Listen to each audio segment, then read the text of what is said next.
여러분 안녕하십니까? 업종에 따라 부분적이긴 하지만 현재 미국 50개 주 전체가 경제활동을 재개하기 시작을 했습니다.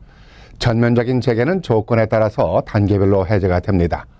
한인들이 많이 거주하는 뉴욕과 뉴저지 지역에서도 1단계에서 3단계로 경제활동 재개가 이루어지게 됩니다. 현재 1단계는 뉴욕에서는 일부 시작이 됐고 뉴저지에서는 이번 주말부터 시작될 예정입니다. 2단계와 3단계는 1단계에서 나타나는 현상이라든가 앞으로 코로나 감염자 감소 상황에 따라서 결정될 것으로 보입니다. 너무나 오랫동안 경제활동이 봉쇄되면서 경제가 마비되고 주민들의 심신마저 지쳐있기에 경제활동 재개는 반가운 소식입니다. 그런데 그토록 기다리던 경제활동 재개 소식이 반가운 소식만이 아니라고들 합니다. 경제활동이 재개되더라도 코로나 여파로 인한 소비자들의 심리가 많이 위축되어 있어서 과연 장사가 제대로 될까 하는 걱정 때문입니다. 어느 정도 시간이 필요할 거란 각오도 한다고 하지만 걱정스러운 마음을 떨쳐버릴 수가 없습니다. 지난 2주 전에 조지아 주와 텍사스 주가 경제활동 재개로 오히려 코로나 감염자와 사망자가 더 많이 발생하고 있는 걸 보면은 뉴욕, 뉴저지에서도 그나마 수그러들던 감염자가 다시 증가하지 않을까 하는 걱정입니다.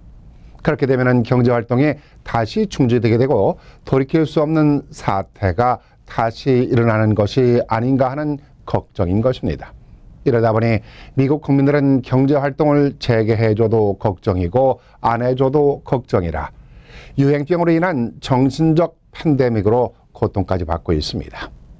정부는 어려운 경제 상황을 감안해서 또다시 $1,200를 주고 연방정부가 지급하는 주당 $600의 실업수당까지 올 7월에서 내년 1월까지 연장 지급하는 경기 부양안을 마련하고 있습니다만 이런 정책이 일부에게는 다소 도움이 된다 하더라도 전체적으로나 특히 가게를 운영하는 소상인들에 대해서는 어떤 해결책이 되질 않고 있습니다. 보다 근본적인 대책은 코로나 바이러스를 치료할 수 있는 백신입니다. 그런데 코로나 백신이 개발되기까지는 신약이라는 개발 특성상 많은 시간이 요구되는 일이기에 앞으로도 더 많은 시간이 있어야 할 것으로 보입니다. 그걸 알면서도 미국 정부나 제약회사라든가 언론들마저 코로나 백신이 마치 오늘 내일 나올 것처럼 호들갑을 떨고 있는 걸 보면은 미국의 고질적인 의료 상업화의 모습을 그대로 보여주고 있습니다. 미국이 국민의 경제도 살리고 생명을 보호하고자 한다면은 이번 코로나 사태를 이겨내고 또다시 닥쳐올 줄 모르는 제2의 코로나 사태를 반복하지 않으려면은 미국의 고질적인 의료 제도와 시스템을 개선해야 할 것입니다.